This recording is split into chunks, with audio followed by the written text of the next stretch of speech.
Ça marche là? Oui, c'est bon. Alors on va résumer et puis on va essayer d'avancer. Alors, qu'est-ce qu'on avait vu dans le Maman? Il disait Alken Karou le Yamim Aele Purim al Shem Apur. Le passouk de la Megillah disait voici la raison pour laquelle on a appelé la fête de Purim. Purim, pourquoi? Al Shem Apur à cause du Pour. C'est quoi le Pour? C'est le tirage au sort. C'est le tirage au sort que Haman avait fait pour choisir une date d'extermination pour le peuple juif. Alors, on a vu la question que l'Admor Azaken demande dans Torah Or.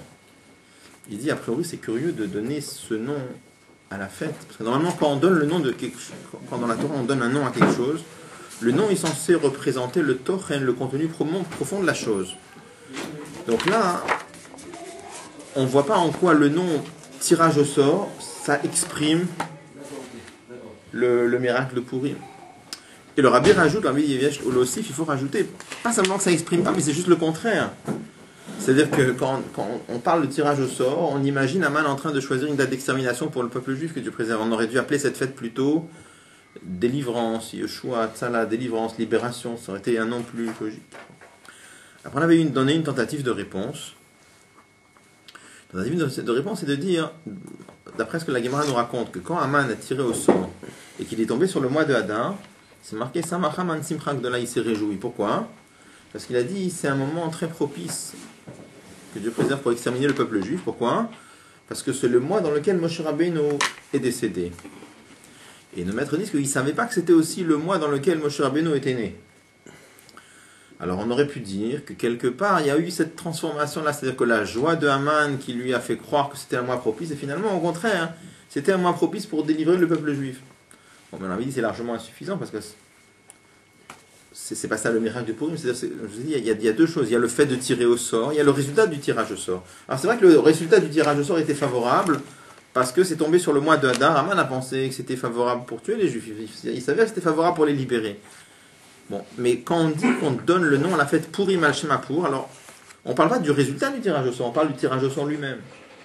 Donc cette réponse est insuffisante. Donc on reste avec la question a priori, comment se fait-il que, en quoi le mot Purim, ça exprime le contenu de la fête? Alors on avait dit, on va comprendre cela d'après ce qui est marqué dans Torah Or, ce que l'Admor Azaken explique dans Torah Or. Il amène là-bas que Purim et Yom Kippour, ils sont liés. Parce que marqué, c'est basé sur un Zohar, et un Tikkun Zohar qui dit que Yom Kippourim, pourquoi on l'appelle Yom Kippourim, c'est Yom Keppurim. C'est que le kaf en hébreu, ça veut dire comme. Yom Kippourim, c'est-à-dire le jour qui est comme Purim. C'est-à-dire que le Zohar nous dit que il y a une comparaison entre Yom Kippour et Purim. Bon. Alors c'est un mot très connu, souvent les gens s'imaginent, bon c'est un petit mot sympathique comme ça, mais en Chassidut on explique que c'est très très très précis, c'est pas juste une façon de parler, c'est pas juste un petit mot sympathique, c'est très très précis. Quelle est la relation? Alors la droite il amène entre autres deux points de comparaison entre Purim et Yom Kippour. C'est quoi hein? C'est que dans les deux il y avait un tirage au sort. Purim, comme on vient de le dire, il y a eu le tirage au sort.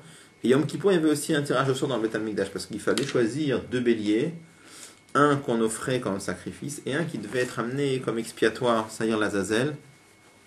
La notion de bouc expiatoire vient de là. Il était censé porter sur lui toutes les fautes du peuple juif. Et là, on devait prendre deux béliers, tirer au sort lequel allait monter sur le misber, sur l'autel des sacrifices, et lequel allait être expédié dans cet endroit rocailleux qu'on appelait Azazel. Donc le premier point de comparaison, c'est qu'il y avait un tirage au sort dans les deux. Deuxième point de comparaison, c'est que tous les deux, c'est au-delà du nom de Dieu Yud-Ke Vav-Ke. Pourquoi? Parce qu'à propos de Yom Kippour, c'est marqué Lifne Hashem Titaru. Devant Dieu, vous allez vous purifier. Alors le sens simple devant Dieu, vous allez purifier, c'est-à-dire qu'un juif, il se purifie, il fait tchouva devant Dieu. C'est comme ça qu'on s'imagine en général. Mais le Dmar Zaken dans l'Église Torah, il traduit Lifne Havaye. Lifne au-delà de Shem Havaye. C'est comme si on disait que quelqu'un s'est mis à courir derrière une personne et qu'il est passé devant lui. L'ifne. Donc l'ifne Hashem Titaru, ça veut dire que quand un juif se purifie à Yom Kippour, ça monte l'ifne Hashem au-delà, plus haut que Shem Havaye. De la même façon aussi dans Purim, où est-ce qu'on voit que c'est plus haut que le nom de Dieu? Parce qu'on remarque, c'est connu que dans toute la Megillah, il n'y a pas une seule fois le nom de Dieu. On explique en Chassidut pourquoi il n'y a pas une seule fois le nom de Dieu. Parce que dans la Megillah, on explique que Dieu était présent de quelle façon? C'était pas le Shem Havaye, mais c'était au-delà des noms de Dieu.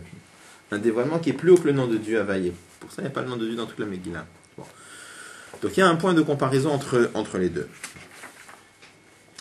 Alors, après on a voulu expliquer que ces deux points-là, c'est pas juste deux points comme ça. Les deux points en vérité c'est un seul. Pourquoi les deux points c'est un seul? Parce que la notion de Goral, tirage au sort, et la notion de Lifnei Havaïe, c'est la même chose. Pourquoi? Alors pour ça on avait expliqué qu'est-ce que ça veut en bas chez nous, quand est-ce qu'on a besoin de tirer au sort? Quand est-ce qu'on a besoin de tirer au sort? C'est quand on a deux choses qui sont exactement identiques, l'une à l'autre, et on n'a aucune raison logique de prendre ce côté-là plutôt que l'autre. Dans un cas pareil, on tire au sort. Il peut y avoir d'autres situations. On peut imaginer d'autres situations. C'est pas obligé que ce soit ça. Ça peut être d'autres situations où les deux choses sont différentes. Mais on parle de quelqu'un qui est dans une échelle qui est à une situation telle que l'échelle de valeur qui différencie, elle ne vaut rien pour lui. Je vais donner cet exemple. Des fois, on va demander à un juif d'un très très très haut niveau s'il préfère manger ça ou s'il préfère manger ça. Il va dire pour lui ça n'a pas de différence ça ou ça parce qu'il a la tête ailleurs que dans la nourriture. Et lui cette nourriture, pourtant il y a une différence dans la nourriture. Mais lui il a une madriga où c'est pas ça son référentiel, pour lui c'est tout pareil. Ou alors des fois pour nous même à un niveau plus simple, je dis des fois nos enfants se disputent pour un jouet, on dit mais ce jouet là ou ce jouet là c'est pareil. L'enfant il te dit pas du tout, c'est pas du tout pareil. Parce que dans leur monde à eux, il y a une grande différence entre ce jouet et ce jouet. Mais toi tu les comprends pas du tout parce que tu as une madriga où tu comprends pas quelle différence si on joue avec ça ou si on joue avec ça. D'accord? Il y a une différence. Après, on peut imaginer une autre situation encore. On peut imaginer par exemple quelqu'un qui choisit de ne pas se comporter d'après la logique. Il décide qu'il va faire un choix, mais il ne veut pas se baser sur la logique pour choisir. Alors ça peut être des fois une chose stupide, d'accord? Mais dans ce cas-là, il va tirer au sort aussi. En tout cas, peu importe. Ce qu'on veut montrer ici, c'est que la notion de Goral, c'est le malaminaser, c'est au-dessus de la logique. Ou bien, parce que logiquement, j'ai rien qui peut départager un côté et l'autre parce que les deux sont identiques. Ou bien parce qu'on est quelqu'un qui est dans un niveau où ça ou ça intellectuellement pour lui, lui-même il est à un niveau qui est au-dessus du sechel concernant ces choses-là. Ou alors quelqu'un qui a décidé carrément de se comporter pas d'après le sechel, pas d'après les règles de la logique. Bon. C'est la raison pour laquelle, par exemple, dans le Beth Amikdash, les Khatrila, a priori, il faut que les deux béliers soient identiques. Mais Bediavat, si on n'avait pas trouvé deux béliers identiques, on peut quand même tirer au sort. A priori, normalement pour tirer au sort, il faut que les deux soient identiques. Mais dans la lacha, c'est que si on n'a pas trouvé deux béliers complètement identiques, on a trouvé que deux béliers différents, alors c'est quand même cachère. Et on fera quand même un tirage au sort, mais on se placera dans un niveau où le tirage au sort, même s'il y a une différence entre les deux, on ne va pas se baser sur l'intellect pour choisir, on va se baser sur le tirage au sort. C'est une possibilité aussi. D'accord? Bon, en tout cas, l'idée qu'on veut sortir de là, c'est que la notion de tirage au sort, le Goral, c'est le malamina sechel. Après, on a dit que c'est au-dessus de la logique. Après, on a dit que le tirage au sort, c'est pas simplement au-dessus de la logique, mais c'est aussi au-dessus de la volonté. Pourquoi? Parce qu'on voit que chez l'homme, quand un homme décide de se comporter selon le tirage au sort va induire sa volonté. C'est-à-dire que lui, il s'est mis dans une situation où il accepte de vouloir, d'accepter ce que le tirage au sort va produire. Donc, c'est-à-dire que la notion de Goral, c'est non seulement au-dessus du Sechel, mais c'est même au-dessus du Ratzon, c'est aussi au-dessus de la volonté. Alors ce qu'on veut voir, c'est la même chose chez HaKadosh Baruch Hu. Alors je voudrais juste préciser que c'est la même chose chez HaKadosh Baruch Hu. C'est à l'envers. C'est la même chose mais à l'envers. Qu'est-ce que c'est à l'envers? Chez nous, en général, dans la vie, comment on fonctionne? On fonctionne avec le Sechel, en général, c'est qu'on réfléchit. Et puis dans les situations où le Sechel ne marche pas, où avec le Sechel on n'arrive pas à départager, il peut y avoir plein de situations parce que les deux sont équivalents, ou alors pas tout à fait ils sont équivalents, mais il y a un raisonnement de ce côté, il y a un raisonnement de ce côté, j'arrive pas à trancher entre les deux raisonnements lequel des deux est le plus juste. Là on va se baser sur le tirage au sort. Alors chez HaKadosh Baruch Hu c'est à l'envers, c'est-à-dire que chez HaKadosh Baruch Hu, a priori, on a déjà eu l'occasion d'expliquer plusieurs fois, chez HaKadosh Baruch Hu c'est à l'envers dans le sens où HaKadosh Baruch Hu il fonctionne pas d'après la logique. Pourquoi? Parce que... Comment? Il est tenu par rien. C'est ça, HaKadosh Baruch Hu, il est au-dessus de la logique. Ça ne veut rien dire pour lui la logique. On a déjà vu plusieurs fois. La logique, c'est une chose que HaKadosh Baruch Hu a créée. C'est-à-dire qu'on a du mal à s'imaginer de choses. Nous on s'imagine que la logique elle dirige tout. Mais chez HaKadosh Baruch Hu, pas du tout. La logique c'est lui qui l'a créée. Et on a déjà eu l'occasion d'en parler plusieurs fois. Non seulement il l'a créée, mais s'il avait voulu, il aurait pu créer un monde dans lequel il y avait une autre logique. D'accord? Donc il aurait pu créer un monde dans lequel il n'y a pas de logique du tout, par exemple, s'il avait voulu. Donc il se trouve qu'il a voulu se mettre dans un système où il y a de la logique aussi. Mais ça, c'est déjà Akadosh Baruch Hu tel qu'il s'est abaissé à un système de logique, à un système de valeurs logiques. Akadosh Baruch Hu lui-même, a priori, c'est le contraire. C'est complètement au-dessus de la logique. D'accord? Mais en tout cas, quand je vous disais ici la même chose chez Akadosh Baruch Hu, nous, il y a une grande différence. Nous, d'abord, on marche d'après la logique, et si d'après la logique, on n'arrive pas, on va faire un tirage au sort. Chez Akadosh Baruch Hu, c'est à l'envers. A priori, c'est au-dessus de la logique, et secondairement, ça rentre dans la logique aussi. Bon. Mais en tout cas, chez Akadosh Baruch Hu, il y a aussi un niveau qui est le Malamina Sechel, qui est au-dessus de la logique. Ça va s'appeler le niveau de Goral. Et pas simplement qui est au-dessus de la logique, mais aussi qui est au niveau de Goral. Pardon, c'est ça qu'on va appeler le Goral, et qui est même au-dessus de la volonté. Et qui est le même que pour nous, qui est le même niveau. Beaucoup plus haut, on parle de jour. Et on avait rajouté après que c'est de là qu'on peut comprendre pourquoi Yom Kippour pardonne sur les Averot. Maintenant, on va expliquer. Alors, d'abord, où est-ce que j'en suis dans ce que j'étais en train de dire dans le plan de ce que je voulais dire, on avait vu la comparaison entre Kippour et Yom Kippour. Quelle était la comparaison? 2 points. Tous les deux, il y a le tirage au sort. Et tous les deux, c'est au-delà de Shem Havayé. Après, le Rabbi explique que ces 2 points-là, en fait, ça fait 1. Pourquoi ça fait 1? Parce que on vient de montrer qu'est-ce que c'est que la notion de Goral. La notion de Goral, c'est au-dessus de la logique et même au-dessus de la volonté. Et bien c'est pareil qu'au-delà de Shem Havayé. Pourquoi? Parce que qu'est-ce que c'est que Shem Havayé Yud Kevavke? On sait que Yud Kevavke, dans les 4 lettres du nom de Dieu, Yud Kevavke, Yud c'est Chochma, He c'est Bina, Vav c'est les sentiments. En tout cas, le nom de Dieu Yud Kevavke, ça représente quoi? Ça représente ce niveau d'Akadosh Baruch Hu qui s'est habillé, qui s'est investi, qui est descendu, qui s'est contracté et qui est descendu dans un système de logique. On a même rajouté qu'il y a la pointe du Yud qui représente la volonté. Donc je répète, Yud Kevavke, ça représente ce niveau d'Akadosh Baruch Hu qu'on appelle Ishtal Shelut Olamot, l'enchaînement des mondes. Akadosh Baruch Hu qui s'est abaissé et qui a choisi volontairement, qui a bien voulu se conformer à un système de logique qu'il a créé. Et maintenant, il y a le niveau d'Akadosh Baruch Hu qui est l'Ifne Hashem, au-dessus du nom d'Hashem. C'est quoi hein? C'est ce niveau d'Akadosh Baruch Hu qui est au-delà de ce conforme, qui transcende la notion de logique. Ça, c'est la notion de Goral. Quand on dit ça, que le Shem Havayé, il est dans le Seder Ishtal Shelut, on parle du Shem Havayé tel qu'il est dans Hatzilut ou alors tel qu'il est encore au-dessus? Ça peut être éventuellement même au-dessus, mais bon, parce qu'il y a d'autres Shem Havayé. Mais là, on parle de Shem Havayé tel qu'il est dans Ishtal Shelut. Il y a 2 Shem Havayé qui sont le Malam et Ishtal Shelut. Ici, on parle de ce Shem Havayé là qui est lié avec Ishtal Shelut, avec l'enchaînement des mondes. Donc, en résumé, qu'est-ce qu'on comprend de là? Est-ce que tout le monde comprend ça? Que les 2 points, Goral et l'Ifne Havayé, c'est la même chose. Pourquoi on fait pas tout? Parce que, encore une fois, pourquoi? Parce que l'Ifne Havayé, ça veut dire au-delà de la Chochma, au-delà du Ratson. D'accord? Et Goral, c'est quoi? Ça veut dire au-delà de la Chochma et au-delà du Ratson. Est-ce que tout le monde a compris ça? Ça va? Et finalement, on a montré que les 2 points qu'il y avait dans les 2 points de comparaison entre Yom Kippour et Purim, c'est pas juste 2 points. En fait, c'est la même chose. C'est très profondément lié. D'accord? Oui, qu'est-ce que je vais dire? Pourquoi on ne ferait pas tout par un Goral? Chaque situation qu'on a dans la vie, on fait un Goral. Parce que Akadosh Baruch Hu a créé un Seder Ishtal Shelut, et en général, il veut qu'on maintienne le Seder Ishtal Shelut dans certaines situations. On doit être... Bon.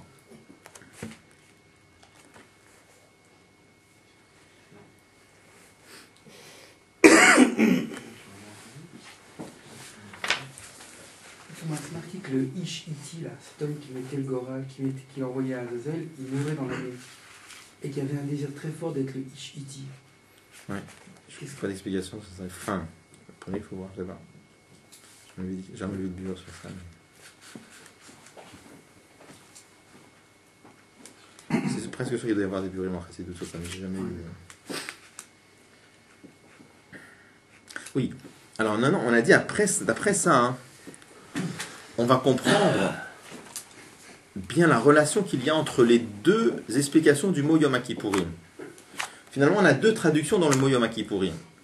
C'est quoi les 2 traductions?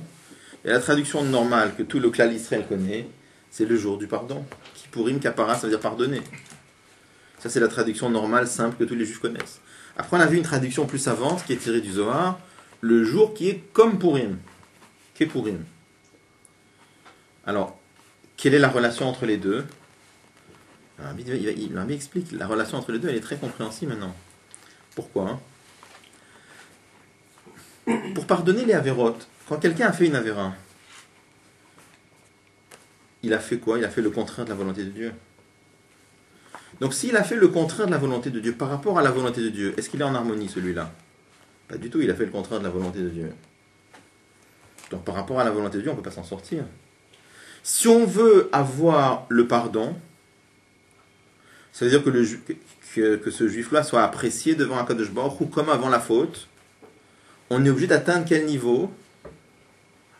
Ce niveau de Dieu qui est au-delà de la volonté. Donc le niveau de Goral. Et le Goral, on a dit, c'est Purim. Donc le fait que Yom Kippour pardonne, Kaparin, c'est pourquoi? C'est parce qu'il est Kippurim. Ça va? Oui. C'est compréhensible? Ça va pas? Si, mais je pensais à autre chose. Est-ce que c'est clair? Très fort. Est-ce qu'on peut faire une relation aussi entre le fait qu'à Purim, tous les Juifs ont jeûné, Oui. parce qu'effectivement, et à Yom Kippour... À Purim, puis les jours. non, il y a eu un jeûne à Purim, non? Avant. Oui, à Purim. C'est le jeûne d'Esther. Le jeûne d'Esther. Ouais, c'est les On juifs peut de faire une Gad- relation avec le fait que même le juif le plus loin du judaïsme se met à jeûner le jour de Je Kippour. sais pas, j'ai pas vu. Il faut voir peut-être. J'ai pas vu. Ça, S'il n'en parle c'est pas, ça. il faut voir. Alors, je voulais rajouter quelques petits points ici parce qu'on a été un peu rapide là-dessus. Est-ce que tout ça c'est clair, d'accord? Bon. C'est-à-dire que Kippurim, c'est-à-dire que Purim est plus grand que quelque part que Kippour. Oui. Voilà.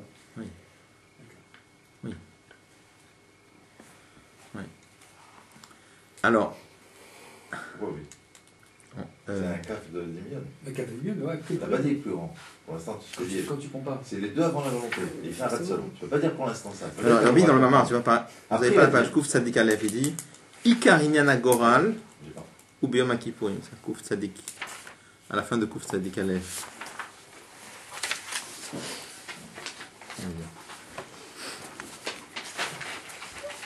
Il explique parce que Yom Kippour, il faut Tchouva, etc.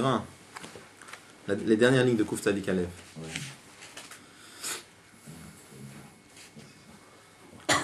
Alors,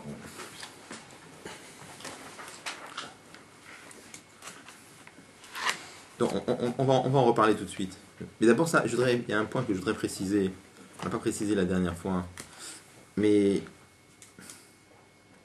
quand on lit le texte, c'est pas lié spécialement à ce moment, c'est lié à d'autres endroits encore.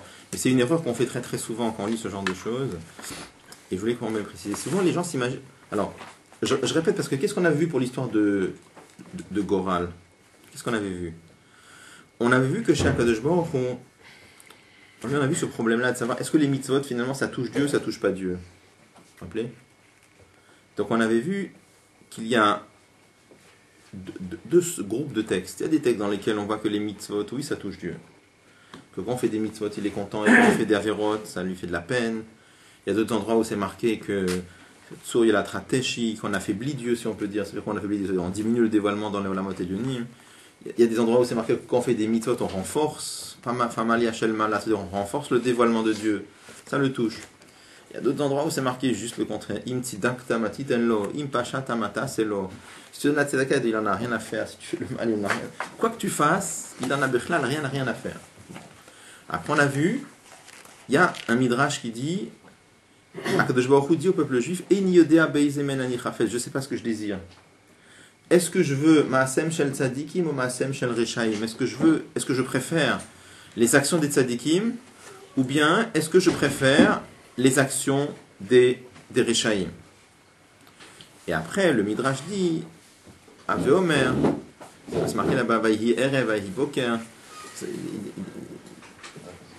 Akadosh Baruch Hu préfère les actions des tzadikim. Alors, qu'est-ce que c'est que cette histoire? Il ne sait pas ce qu'il veut. C'est quoi le rapport avec Boker? Il amène à la fois que RF c'est l'action des tzadikim, c'est des reshaim, mais Boker c'est des tzadikim. Et il amène qu'il préfère. Excusez-moi, C'est qui, Rechaim?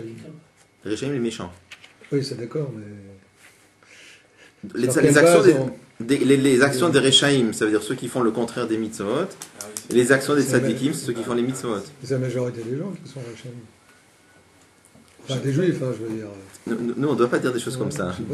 Nous, on ne doit pas C'est pour juger ça que les je voudrais gens. savoir, Nous, on peut juger une action. Vous voyez, il n'a pas dit. Ah Il oui. parle Masem Shen Rechaim. Si, Non, nous, ce qu'on peut dire comme ça, quand on voit un juif qui profane Shabbat, Enfin, par attends. exemple, on peut dire c'est une action de rachat. On ne peut pas dire lui c'est un rachat. On n'a pas le droit de dire ça parce qu'on n'a pas le droit de juger quelqu'un d'autre.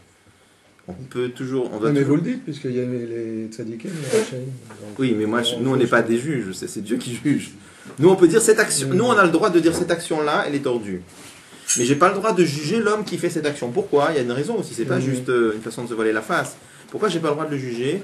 Parce que peut-être qu'il a un Yetzerara très très fort, beaucoup plus fort que le mien. Et peut-être que moi, si j'avais le même Yetzerara que lui, j'aurais été 1000 fois pire que lui. Donc moi, j'ai pas le droit de le juger à ce titre-là. C'est ça la raison pourquoi on peut pas juger. Une des raisons. Il y a plus de raisons pourquoi on peut pas juger. D'accord? Mais c'est sincère. Je veux dire, il y a des gens qui s'imaginent que quand il faut juger le kafsrout de quelqu'un, c'est une façon de se voiler la face et de dire bon, j'ai pas vu ce qu'il a fait. Non, c'est pas vrai. J'ai vu ce qu'il a fait et je peux te dire que c'est tordu ce qu'il a fait, mais lui je le juge pas. Parce que le fait qu'il a fait quelque chose qui est contre la volonté de Dieu, peut-être que lui il a un Yetzirah terrible, ou peut-être que lui il a reçu une éducation différente que la mienne, ou peut-être que lui il a vécu dans certaines circonstances de vie qui ont fait que c'est très difficile pour lui et que si moi j'avais eu le même parcours que lui, peut-être que j'aurais été 1000 fois pire que lui. Donc à ce titre-là, je ne peux pas le juger. Vous comprenez? Mais c'est très fin, mais c'est très simple. Mais ce qu'il y a, l'avantage de cette explication que Chassidut donne, c'est que c'est très droit. C'est pas de l'hypocrisie. Entre dire que l'action elle n'est pas juste et dire je juge pas la personne, et c'est sincère, c'est pas hypocrite. Parce qu'on peut expliquer rationnellement de façon très forte pourquoi. Bon, ça c'est une parenthèse. Non, mais c'est pour ça, parce que souvent on fait le parallèle entre les tzadikim et les Rechaim, mais je dirais après... Ça existe les tzadikim, mais ça existe les Rechaim, mais nous c'est pas notre travail de dire qu'il y a des tzadikim qui rachat, ça c'est une affaire à Kadosh Baruch Hu de décider des choses pareilles. D'accord? Nous on doit savoir ce que nous on doit faire, on n'est pas là pour juger les Non, mais ce autres. que je veux dire, il n'y a pas de juste milieu, alors. Comment? Il n'y a pas de juste milieu. Alors, on est Qu'est-ce soit que l'un, soit l'autre. Il peut y avoir, Parce que c'est ça, c'est avoir souvent ça, entre ça les revient. deux, il peut y avoir. Oui, mais c'est pas par rapport à ce qui est dit. Non, il peut y avoir beaucoup de niveaux. Mais là, l'idée de ce midrash, le midrash dit qu'Akadosh Baruch Hu dit dans ce midrash, je sais pas ce que je veux. Est-ce que je préfère les mitzvot ou les averot? C'est ça qu'il a l'air de dire, quoi. Et ça, je dis, c'est étonnant. Qu'est-ce que ça veut dire? Dieu, il sait pas ce qu'il veut. Alors, on avait expliqué déjà la dernière fois. L'idée, c'est la suivante. On avait expliqué qu'il y a deux niveaux. Il y a Akadosh Baruch Hu tel qu'il s'est abaissé dans une échelle de valeur. C'est le Seder Ishtal Shelut. Alors, tel qu'il s'est abaissé, là-bas, il y a des choses qui sont des bonnes choses, il y a des choses qui sont des mauvaises choses. Les choses qui sont bonnes, c'est les choses qui coïncident avec Torah et Mitzvot, ça c'est des bonnes choses. Et là, il y a des échelles de valeur, on peut expliquer qu'est-ce qu'il peut y avoir de bien dans cette chose-là, qu'est-ce qu'il y a de mal dans cette chose-là, etc. Mais ça on se place dans un système où il y a des valeurs, où il y a des explications. Il y a des bonnes choses, il y a des mauvaises choses. Et dans ce niveau d'Akadosh Baruch Hu, il sait exactement ce qu'il veut, et il sait pourquoi il le veut. Maintenant, il y a ce niveau d'Akadosh Baruch Hu qui est au-delà de ce système, de ce Seder Ishtal Shelut. Ce niveau d'Akadosh Baruch Hu qui est au-delà du Seder Ishtal Shelut, il transcende complètement l'échelle de valeur, il transcende complètement la logique. Alors lui, il te dit là-bas, Eini Yodea, sur quoi Eini Yodea? Avec la logique, je ne peux pas décider, parce que pour lui, ça ou ça, c'est tout pareil. Ce niveau-là, c'est tout la même chose. Un tzaddik ou un rachat. Après, un tzaddik ou un rachat, c'est tout la même chose là-bas. Après, il y a encore un autre niveau. Il y a, on va en parler après, il y a le fait qu'Akadosh Baruch Hu a choisi Torah et Mitzvot. Et il a choisi le vrai, on en parlera après. Parce que ça c'est la suite du même. Il a choisi, ça veut dire le vrai choix d'Akadosh Baruch Hu. Le vrai choix, c'est quoi? Quand quelqu'un choisit, parce qu'il y a des raisons de choisir ça, c'est pas un vrai choix. C'est un choix qui a été obligé pour un homme qui est rationnel et qui réfléchit à tout ce qu'il fait. S'il voit que d'un côté il y a plein d'avantages et d'un autre côté il y a plein d'inconvénients, choisir le côté où il y a des inconvénients, c'est une souffrance terrible. C'est comme pour un homme. Un homme, on lui dit voilà, tu fais ça, tu reçois des coups de bâton sur la tête, et tu fais ça, tu reçois plein de bonnes choses. Choisis. Ça s'appelle pas un choix, ça. D'accord? Là, il reçoit des coups de bâton, et là, il reçoit des bonnes choses. Alors, il n'y a pas de choix, ça s'appelle pas un choix. Alors, le Rabbi avait dit plus enfin, il a dit que pour un homme intellectuel, Kfiyat HaSechel, l'obligation que procure la compréhension, c'est plus fort que des coups de bâton. Quand un homme comprend que ça c'est droit et ça c'est tordu, et tu lui demandes de faire le tordu, pour lui c'est terrible, c'est une souffrance terrible. C'est pire que de recevoir des coups de bâton. Donc, quand on dit qu'Akadosh Baruch Hu a choisi Torah et Mitzvot, si tu dis ce niveau d'Akadosh Baruch Hu où il y a des échelles de valeur, alors là-bas c'est, il s'est abaissé à ce système là-bas, là-bas c'est conditionné par la logique. Mais ce niveau d'Akadosh Baruch Hu tel qu'il est au-dessus de la logique, le Malam Isederish Tal Shelut, alors là-bas il te dit Eini Yodea, je ne sais pas ce que je veux. Ça veut dire quoi, je ne sais pas ce que je veux? Là-bas la logique elle me dit rien. Mitzad Yedia, Mitzad du côté de par la logique et la compréhension. Akadosh Baruch Hu dit là-bas Eini Yodea, là-bas je sais pas. Parce que la logique elle me dit rien là-bas. La logique c'est pas une valeur intéressante. Je suis au-dessus de la logique maintenant. La logique là-bas elle impose rien à Dieu. Là-bas il te dit Eini Yodea. Après, Chassidut vient et t'explique. Mais Akadosh Baruch Hu, donc d'ouvrir le vrai choix, ça vient où? Le vrai choix, ça vient d'un endroit où il n'y a rien qui l'oblige. Le vrai choix, je répète, le vrai choix, ça vient d'un niveau où il n'y a absolument rien qui oblige. Et il choisit Bechol Atzmuto avec toute son essence. Ça, c'est le vrai choix. Bon. Alors pourquoi je parle de ça? On va en reparler après parce que ça va être marqué clairement dans le... Et juste, ce que je voulais simplement expliquer, c'est que c'est marqué que Torah et Mitzvot, ça vient de où? Ça vient du vrai choix de l'essence de Dieu la plus profonde. Il y a la chaîne de Chassidut qui dit que quand la mitzvot mityar sotel atzmut, que les mitzvot, ça vient de l'essence de Dieu.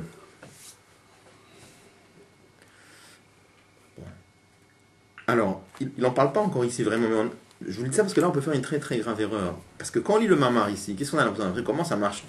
Comment ça marche? Comment on peut avoir la kapara? On a dit comme ça, il y a le ratson, il y a la volonté de Dieu. Par rapport à la volonté de Dieu, quand quelqu'un a fait une transgression de la volonté de Dieu, c'est fichu, on ne peut rien faire. Il n'y a rien à faire. Par rapport à la volonté de Dieu, on ne peut pas s'en sortir. Il a fait le contraire de la volonté. Mais par contre, quand on monte au-dessus de la volonté, l'ifne Hashem, au-dessus de cette digital shelut, là-bas il peut avoir la kapara. Alors comment ça marche?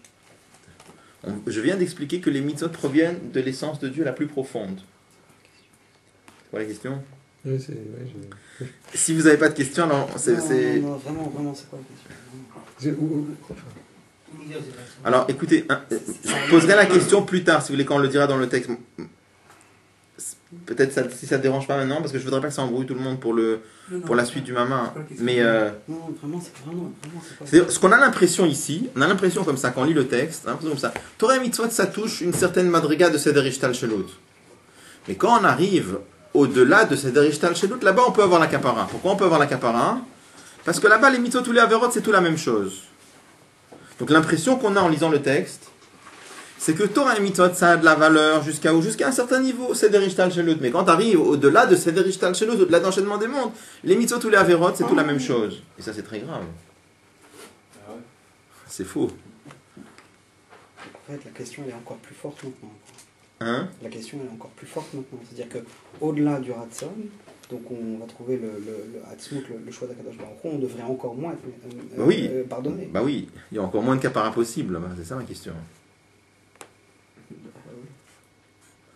Vous prenez la question? Non. D'accord, ok.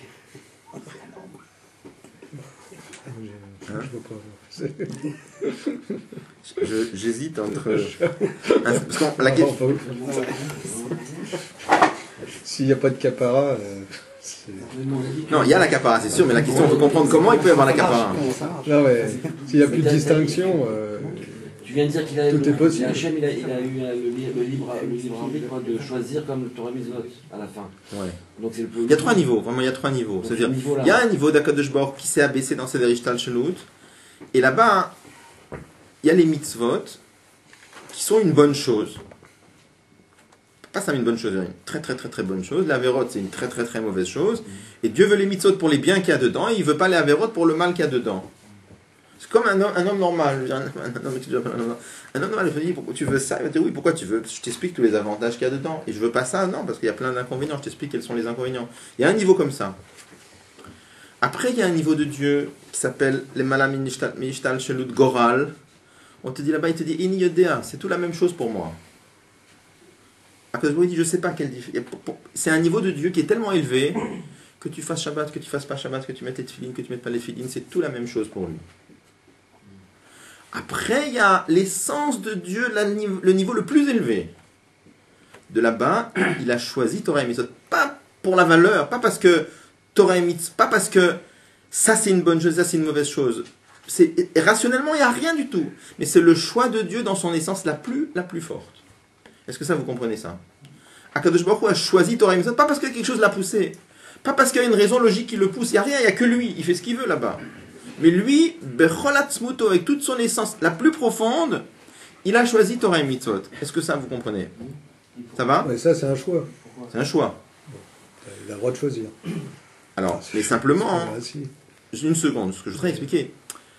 Qu'est-ce qui est plus fort? D'après vous, qu'est-ce qui est plus fort? Quand je prends une chose parce que moi j'ai choisi, ou quand je prends une chose parce que la chose elle a des avantages ou des inconvénients, ou je la veux pas parce qu'elle a des inconvénients? Quand c'est... Ah oui.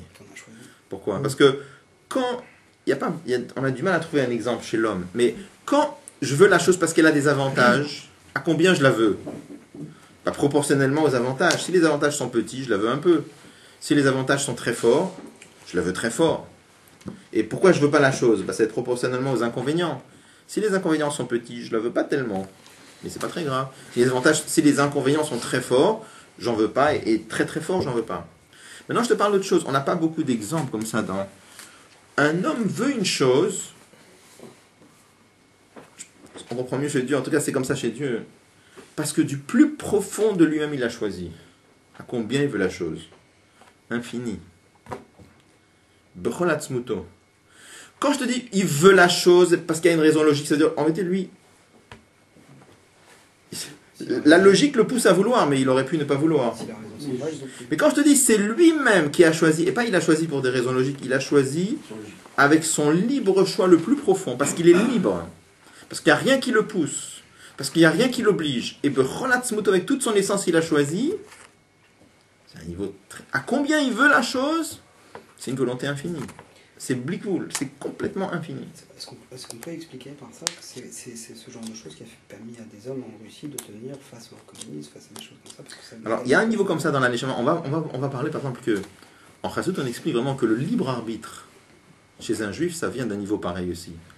On amène un Rambam, c'est étonnant, mais c'est un Rambam qui dit, il dit que le libre arbitre, c'est marqué, après il y a un verset dans la Torah dans lequel Akadosh Baruch Hu dit En Adam aya ke'achad mimenu, voilà que l'homme sera comme l'un d'entre nous. Ça veut dire, et le Rambam il dit qu'il y a Yechido shel Olam, l'homme est comme Dieu. C'est quoi l'homme est comme Dieu? Que de la même façon que chez Dieu, il y a cette possibilité de choisir et d'être complètement libre.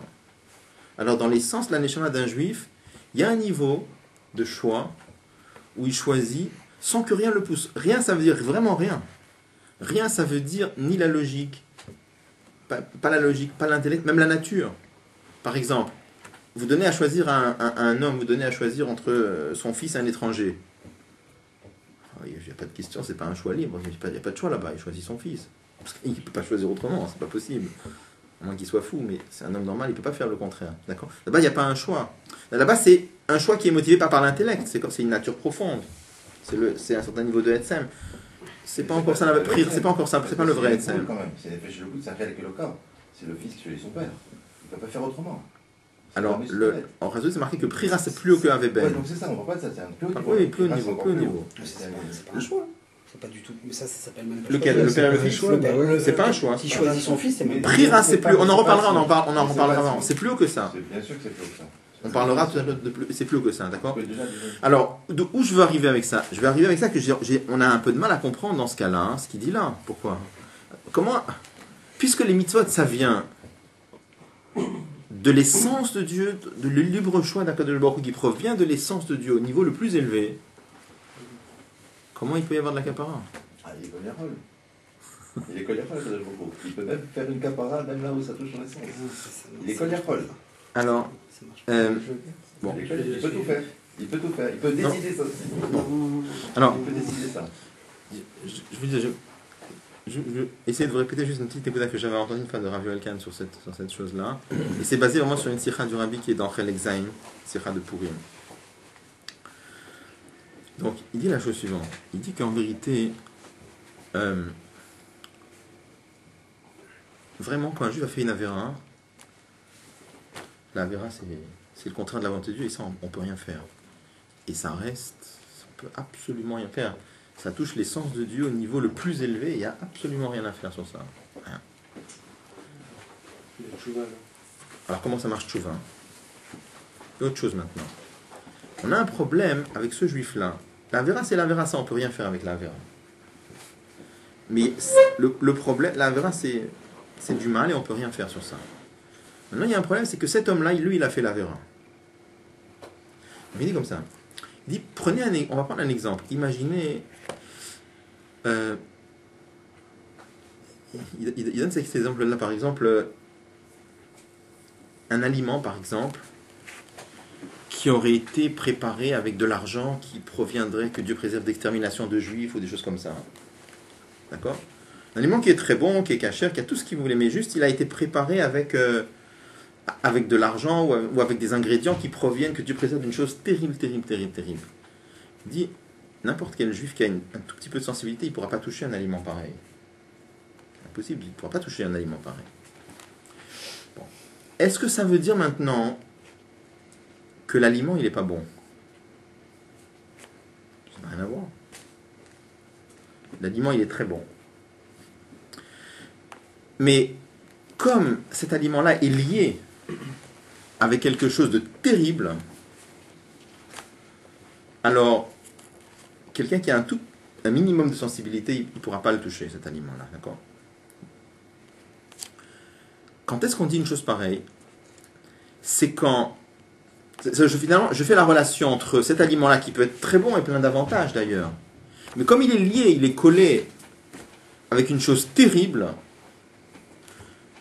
il est parasité. Le côté positif qu'il y a est parasité par le côté négatif et je ne peux pas y toucher.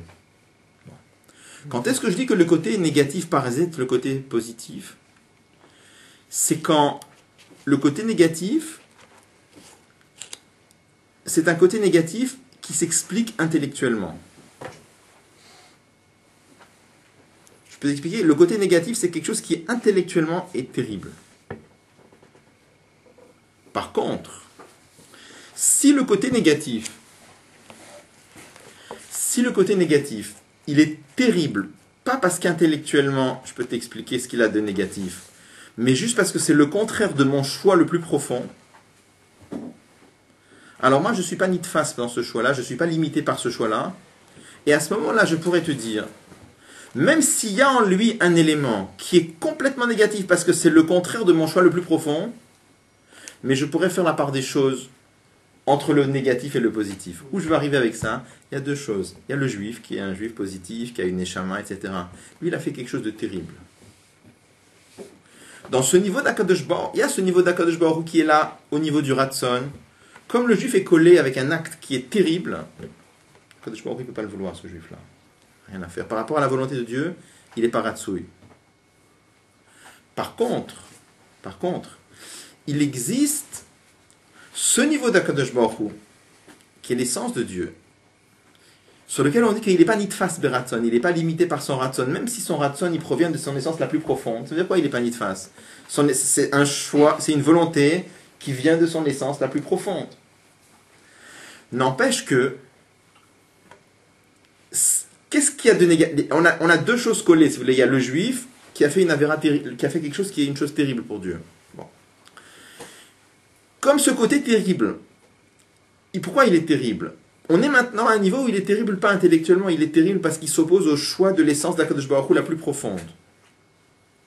À ce niveau-là, Akadosh Baruch Hu peut décoller les deux, si on peut dire, il peut désolidariser les deux, et dire, ok, ce qu'il a fait c'est terrible, mais lui c'est un juif. Ça a l'air d'être pire. Ça a l'air pire. Là c'est le biocin. Ouais, on sait, mais il est, je ne dis pas ça, mais sans dire, mais il est quand même, bouge pas, quelque part, parce que c'est quand même un Ben Israël. C'est vrai que là-bas, il n'est pas du tout d'une face. Il est quand même influencé, il est influencé. De qui tu parles? Lui, de Akadosh Baruch Hu, devant ce juif qui a fauté. Il faut me dire que c'est après, ça dépend quel niveau de tchouva il a fait. C'est ça, mais quelque part. Quand il parle mais a priori, ce qu'il faut savoir, c'est que dans une tchouva, quand on dit que ça enlève complètement, c'est vraiment une tchouva très très haute. C'est-à-dire, une tchouva normale, il reste presque toujours une trace de ce qui a été fait. Il y a toute une série, le rabbi explique par exemple que quand un juif fait une avéra, il abîme tout l'enchaînement des mondes qui le lie à Kadosh Baruch Hu. Et même quand il fait tchouva, il répare que certains niveaux, mais il y a certains niveaux qui sont toujours... il faudra encore réparer des niveaux supérieurs et encore supérieurs, encore supérieurs. Pourquoi je dis ça? Parce qu'il y a des fois des gens qui s'imaginent, bon, pour le moment je fais certaines choses, un jour je ferai tchouva, mais il faut savoir que chaque mal qu'on fait, chaque transgression qu'on fait, c'est très très très très très difficile à réparer. C'est pas juste des choses qu'on se dit un jour je vais faire tchouva. C'est de lui, mais ça cache beaucoup. Il y a une capara quand même qui est faite. Oui. Là, qui pour c'est mamache. C'est une capara vraiment. C'est émettre. C'est pas une capara. Oui. Donc quelque part, il y a que cette capara, elle n'est pas quand même influencée du fait que c'est un. Alors, mais la capara dont on a, c'est finalement que le juif il est ratsouille devant, il est agréé devant un Kadosh Baruch Hu. Mais ça ne veut pas dire Donc qu'il a tout réparé. ça vient d'un show. Être ratsouille, ça ne veut pas dire qu'il a tout réparé. Encore forcément. C'est juste bon. Voilà, mais. Il n'est pas influencé. Il n'est pas influencé. C'est comme un Ben Israël. C'est un Chelek Eloka Mimal Mamash. C'est lui-même. C'est comme un père avec son fils. C'est du grand le problème. Alors ça marche pas? Rassurant en disant ça. En quoi est-ce que tu as dit le fait qu'il peut faire la part des choses, puisqu'il y a une passe du choix, et qu'il y a quelque chose de... Non, la Avera qui a été faite, ça y est, on ne peut rien faire. Ça, c'est une Avera, c'est contre le choix de l'essence de Dieu au niveau le plus haut. Et ça aide rien. De toute façon, s'il n'y avait pas d'Avera, il n'y aurait pas de Capara. Donc, les deux sont liés. Oui. Bon, forcément. Je dirais que c'est pas étonnant qu'il y ait une Capara à partir du moment où il y a des Avérantes. Non, ce que nous, on veut comprendre, c'est comment il peut y avoir Capara. Puisque la transgression de Torah et Mitzvot, c'est quelque chose qui est opposé à l'essence de Dieu la plus élevée. Comment il va... J'ai voulu dire ça parce que le cours tel qu'on l'avait fait la dernière fois, on a été un peu vite, c'est vrai. Mais on est resté comme ça. Quand on lit le texte, bon, jusqu'à Seder Ishtal Shelot, d'avoir le Mitzvot, c'est une bonne chose, et c'est l'Averot, c'est des mauvaises choses. Hein. Et quand on arrive, le Malam Seder Ishtal Shelot, là-bas, là-bas, on peut faire tchouva. Je voulais quand même expliquer, c'est pas si simple non plus. C'est ça quand même que je voulais préciser. D'accord. J'avais eu une fois que la relation de père-fils, chez Akadosh Baruch Hu, Ben Israël, Neshama avec Akadosh Baruch Hu, c'est le niveau d'Akadosh Baruch Hu qui se rabaisse. C'est pas le smooth. Oui. Quand on dit Ça, c'est pas de Chalek Yudalef là-bas, chez moi. L'Oadam, il a ni frère, ni. Oui, on va en parler dans la suite, c'est la suite du maman. L'Oadam. Bien sûr. Dans la suite du maman, on va parler de ça. C'est pour ça que. Bon, on a un petit peu dévié avec ça. Ça va à peu près? C'est un peu compliqué. La dernière notion, ça a l'air pire. Ça a l'air pire. On va comprendre, puisque c'est son choix le plus profond. Ouais. Donc, un juif, il est allé à l'encontre du choix le plus profond d'Akadosh Baruch Hu. On a du mal à comprendre comment finalement, puisqu'il a touché au plus profond de lui-même, comment est-ce qu'il peut être méchapère sur ce juif-là. On a dit, l'action qui a été faite, on ne peut rien faire. Mais Akadosh Baruch Hu peut désolidariser l'action l'action par rapport à ce juif-là. Il ne veut pas effacer la faute. La faute, elle ne veut pas être effacée. Oui, mais alors, c'est pour ça, le Rabbi parle dans les Sichot, par exemple. Il y a des expressions dans la Gemara, par exemple, qui dit que quand un juif fait tchouva, c'est marqué que Zdonot Naasulu qui est Sruyot, que les péchés qu'on a fait volontairement, ça devient comme des mitzvot. Donc le Rabbi explique clairement, il amène des preuves, et il explique. La Vera, on ne peut pas la transformer, c'est hors de question. Impossible. De quoi on parle? Non, oui, mais c'est pas ça du tout. Le Rabbi explique c'est quoi on parle l'étincelle qu'il y a dans la Vera. L'étincelle qu'il y a dans la Vera, on peut la transformer. La Vera elle-même, on ne peut pas. C'est la même idée. C'est qu'on peut désolidariser. C'est comme je vous disais, c'est exactement ce que je dis pour le juif. Le juif, c'est comme si il y a le positif qui est collé avec du négatif. Chatiran Nasit Nevela, ce qu'on avait vu dans l'autre mama, que même le kasher est devenu taref parce que tout est complètement écœurant. Mais il y a ce niveau-là où Akadosh Baruch Hu il peut désolidariser. Le nitzotz de l'Avera, le juif de l'Avera. Un juif qui a mangé des côtelettes de cochon, donc ça veut dire l'étincelle quand il fait, le jour où il va faire tchouva, l'étincelle elle peut s'élever, mais l'action qui a été faite, c'est rien à faire. Il a mangé taref, Ouais. c'est fini. Quoi. Ouais. Et tchouva est là, c'est tchouva est là, ça. Bah, là, ça va réparer l'étincelle. Que l'étincelle. Bah oui. Pas l'acte. Non. Ouais, Et ça c'est bien ta machine que Ça va disparaître après.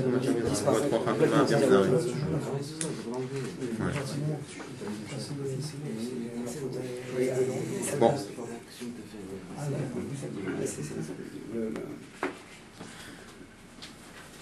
Non, parce que je voulais pas qu'on tire une coulade du fait que les mitzvot, c'est... On comprend, c'est une grande khumra, ça que je voulais expliquer. Oui, mais c'est ça. Je voulais pas qu'on sorte avec une certaine de voir ça un peu cool, c'est pas cool. Au contraire. Quand Dire que ça vient du choix de Dieu dans l'essence la plus profonde, il n'y a rien de cool, au contraire. Quand tu désolidarises, quand tu as pris cet exemple-là de faire un plat avec de l'argent qui a été utilisé pour exterminer des juifs que tu préserves, ça veut dire désolidariser l'aspect. Ça a l'air complètement intriqué, c'est-à-dire on n'aurait pas pu faire le plat si on n'avait pas pris de cet argent-là. Oui. Un homme normal, il ne pourra pas désolidariser parce que pour lui, il va être écœuré. Je veux dire, en sachant d'où vient cet aliment-là, il ne pourra pas. Parce qu'il comprend intellectuellement le problème, il est explicable intellectuellement. Donc ça fait un blocage. Ça. Donc ça, c'est l'action. Mais en fait. quand le côté négatif, il découle de mon choix, alors lui, il découle de mon choix, mais l'autre, le positif qui est avec lui, là, je ne l'ai pas choisi, lui. Je n'ai pas choisi de l'écarter.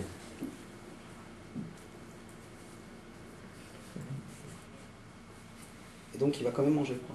Oui. Si c'est un niveau, il se place au-dessus de l'intellect. Non, d'accord, mais ça reste un juif, en fait, c'est ça qu'on dit. Il n'est pas pris. C'est-à-dire que cette faute-là qui a été pardonnée, elle est pardonnée, mais elle reste tout le temps, elle est toujours là. Elle ne peut pas s'effacer, mais ça ne va pas le déranger après dans son travail après. C'est ça. Le juif, il est désolidarisé de ça. Ouais, c'est ça, Dans ce niveau de tchouva, lui, il est désolidarisé. désolidarisé. Oui. Il est agréé, mais... Mais la faute, c'est une faute, on ne peut rien faire. On peut rien faire, elle restera, mais elle ne va pas le déranger dans son service après. C'est ça. Attends, ça c'est Mitzvah d'Akadosh Baruch Hu, mais Mitzvah du juif, ça marche aussi. C'est-à-dire, C'est une là qu'il peut être désolidarisé de la faute qu'il a faite. s'il a fait cette chouva très très haute, pas juste comme ça. Ah oui, d'accord, mais c'est pas genre Yom Kippourim qui va le Il faut donner la faire capara, qui va le Ça sera séparer. plus d'empêchement, là. Ouais. Alors, qu'est-ce qu'on a vu ensuite? On a fait que répéter là. Mais on n'a pas juste répété, on a précisé une notion importante. Bon. Alors. Ensuite, on avait vu.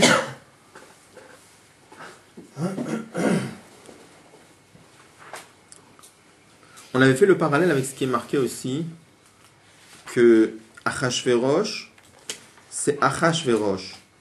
Achashverosh, on avait dit, c'est quoi? Chash, ça veut dire se taire.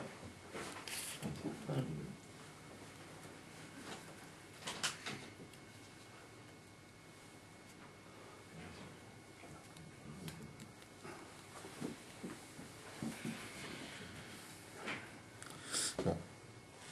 On a vu que qu'est-ce que c'est, de quel silence il s'agit? C'est le silence qui est au-delà de la parole. Parce qu'il y a deux sortes de silence. Il y a le silence qui est en dessous de la parole. Par exemple, quelqu'un qui n'a rien à dire. Donc ça, c'est un silence d'un très bas niveau. Mais après, il y a un silence qui est plus haut que la parole. C'est-à-dire, c'est un homme qui a des choses tellement profondes et tellement hautes à dire, ça ne rentre pas dans les mots. D'accord, c'est tellement haut et tellement profond ce qu'il a à dire, ça ne peut pas expliquer ça avec des mots. Donc celui-là, il se tait, mais ce n'est pas le même silence. D'accord? Celui-là, il se tait parce qu'il n'a rien à dire, celui-là, il se tait parce que c'est tellement profond, il n'arrive même pas à parler. D'accord?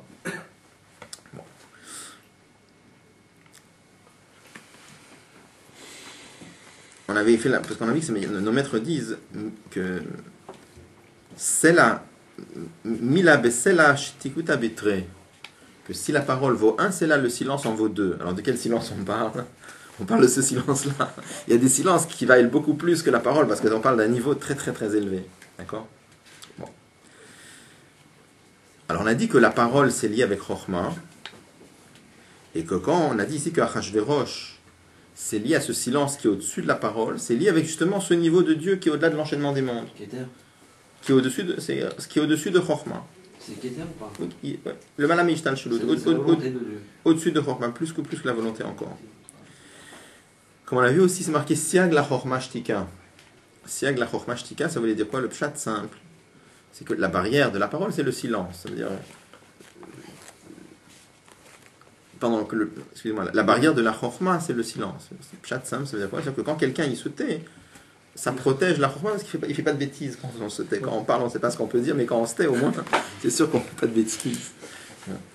Mais il y a un autre pirouche qui dit siag la chokhma shtika. Il y a un niveau de shtika, de silence, qui est siag. Siag, c'est comme un mur. C'est comme un mur qui entoure la chokhma. C'est un niveau de makif. C'est un niveau de silence qui est plus haut que la chokhma. Bon. Et on a vu que c'est lié aussi avec ce qui est marqué dans un midrash.